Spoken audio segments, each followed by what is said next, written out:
कर्नाटक में कौन बनेगा सीएम, कौन बैठेगा चीफ मिनिस्टर की गद्दी पर और किसको कुर्सी मिलेगी।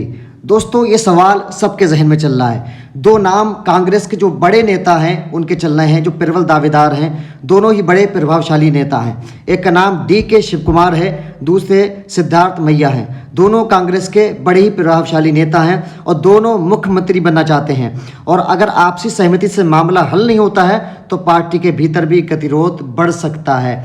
दोस्तों, कर्नाटक की सरजमीन पर कांग्रेस ने रिकॉर्ड तोड़ जीत की है। रिकॉर्ड तोड़ मैं इसलिए कह रहा हूँ, 137 सीटें कांग्रेस ने वहाँ पर निकाली हैं, हासिल की हैं और 65 सीटें बीजेपी को मिली। यानी बीजेपी बहुत आगे थी 2018 के इलेक्शन में, लेकिन आज बीजेपी कर्नाटक में बहुत पीछे चली गई है और कांग्रेस बहुत पीछे थी। तो तकरीबन 57-58 सीटें कांग्रेस को ज़्यादा मिली हैं। कांग्रेस बहुत आगे चली गई है।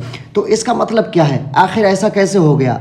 हालांकि बीजेपी ने पूरी भरपूर कोशिश की और बीजेपी के जो बड़े बड़े नेता हैं, बड़े बड़े लीडर हैं, जिसमें माननीय गृह मंत्री जी, जिसमें माननीय प्रधानमंत्री जी और दूसरे नेता जिन्होंने रैलियां की और बड़े बड़े भाषण दिए, जिन्होंने सभाएं की, उसके बावजूद भी कांग्रेस को आखिर इतनी सीटें कैसे मिल गईं?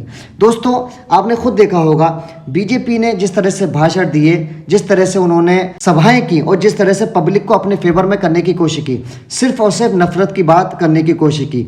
वहाँ पर विकास की बात नहीं की, वहाँ पर एजुकेशन की बात नहीं की, वहाँ पर हॉस्पिटल्स की बात नहीं की।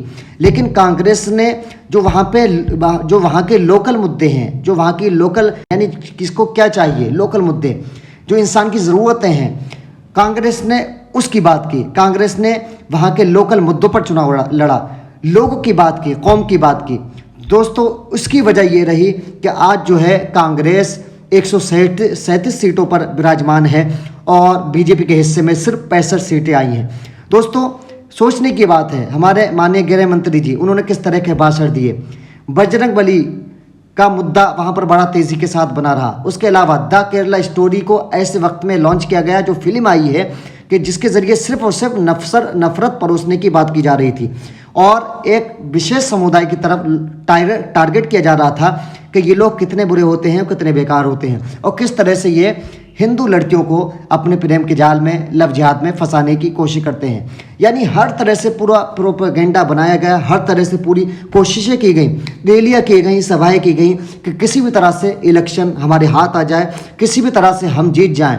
लेकिन दोस्तों, ये वहाँ पर कर्नाटक के लोगों की जीत हुई है। कर्नाटक में बड़े ही एजुकेटेड लोग रहते हैं, बड़ी पढ़े लिखे लोग रहते हैं। वहाँ की आवाम की जीत हुई है, वहाँ के लोगों की जीत हुई है कि जिस तरह से पार्टियां अपना अपना चीज़ें कर रही थी और सभाएं कर रही थी और जो चीज़ें नफरतें परोसने की कोशिश कर रही थी, लेकिन कांग्रेस ने जिस तरह से वहाँ पर प्रदर्शन किया और कांग्रेस ने जिस तरह से वहाँ के लोकल मुद्दों को उठाया और जिस तरह से वहाँ की आवाम की बात की, तो उसी बिना पर वहाँ के लोग कांग्रेस की तरफ आकर्षित हुए, कांग्रेस की तरफ चले गए और कांग्रेस को अपना कीमती वोट देकर कांग्रेस को विजयी बनाया और कांग्रेस को जो है जीत का ताज पहना दिया।